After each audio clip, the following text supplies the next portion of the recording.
Expand your mind and enrich your world. It's time for another outstanding podcast from ICRT.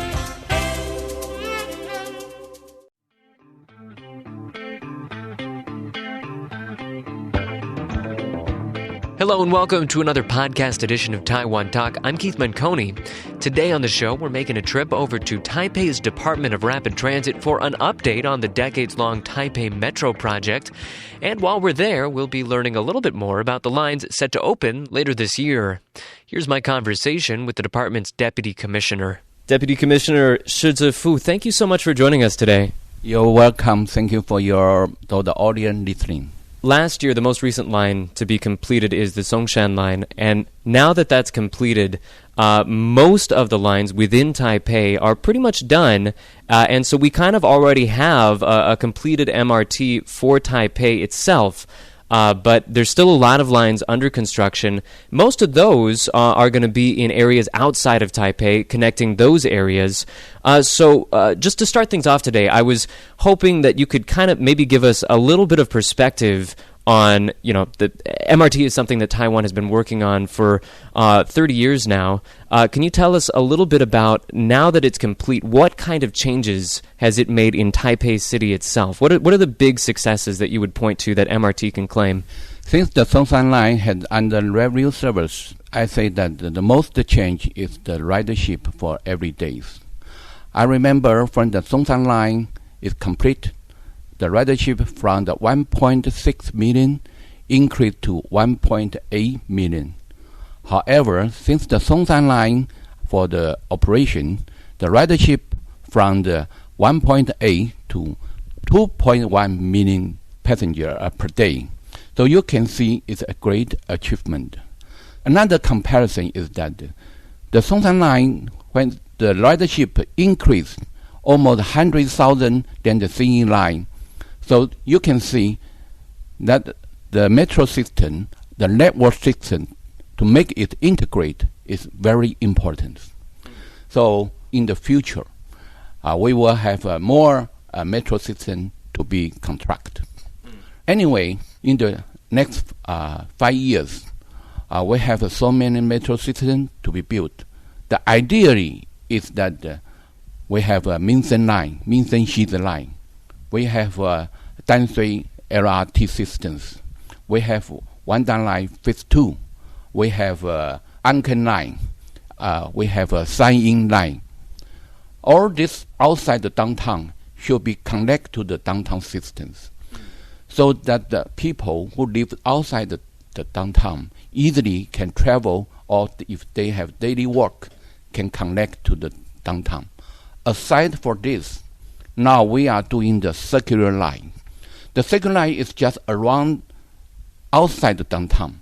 So people who live outside the downtown, if he want to go to the labor city, he don't have to through the downtown directly to the labor city. That's the circular line, the functions. So let's talk about some of the lines. There are actually a couple of lines that are going to be completed this year in particular. Let's talk about those two. The first one is a really short line. It's an extension of the blue line called the Tucheng extension. Can you tell us a little bit about what that's going to be connecting and why that's an extension that the city wanted to focus on? The line, the length is about 1.9 kilometer. It's connected to the industrial zone. You mean that the headquarters of the Hong Hai at the very nearby. This extension line should be operation for this year of the June. I think that is very important because that this station in the future will connect to the Sanying line.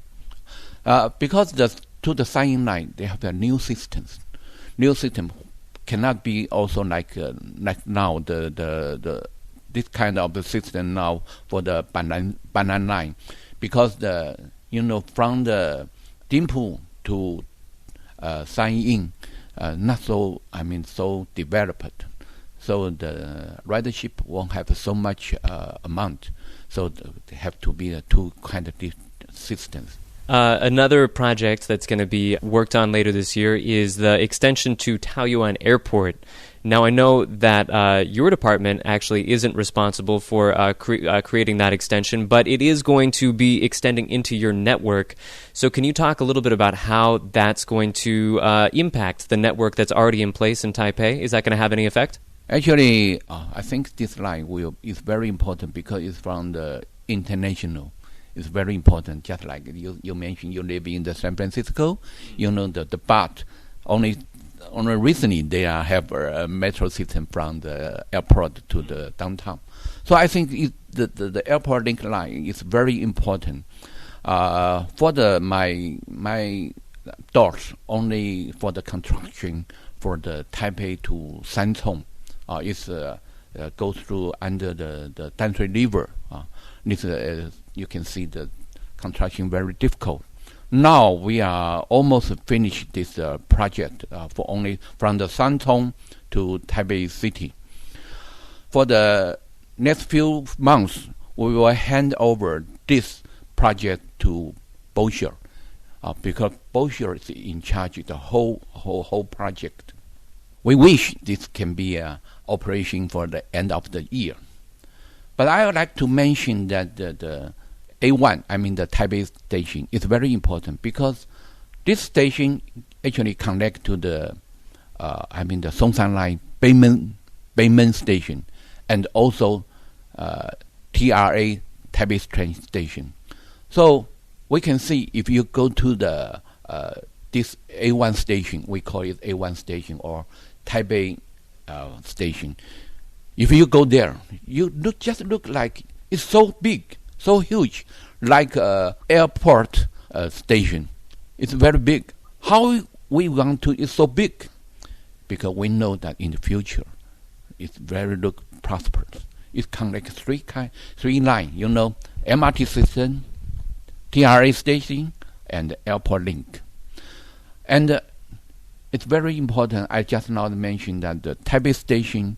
Actually, that is urban planning. It's the center of the Taipei whole area. Now that the focus for a lot of the construction is outside of Taipei, does that change the process of construction at all? Is it easier to construct in Taipei, or is it easier to construct in New Taipei City? Actually, once the metro city outside the Taipei City, we have two kind of situation. Because you know that mostly in the New Taipei City, the width of the road not so big, so it become more difficult to construct. But the some area not yet so developed, so the construction become easy. So it really depends on the the road situation and how is the area, how it's developed. But anyway, I think the construction skill can be done. But difficult is that how can the land acquisition become more difficult? You know that the reasoning, because the Taipei area, that we have a successful for the metro system, and the house real estate become the high value, the land owner. They don't want to give it up. Yes, so that's the critical. So anyway, now for the future, the construction itself become not so difficult. However, the land acquisition become maybe take 2 or 3 years. So I remember in the Taipei City, when we built a line, maybe 7 years or 8 years. But in the future, maybe 10, because land acquisition.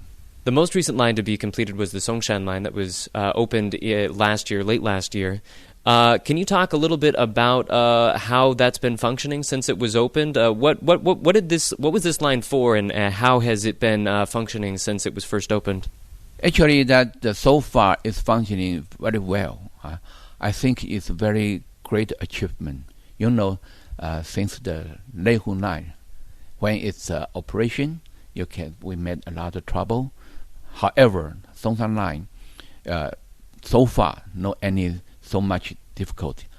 And when the New Year, you remember, many people, I remember that that day have a 3 million people take ride the whole metro system.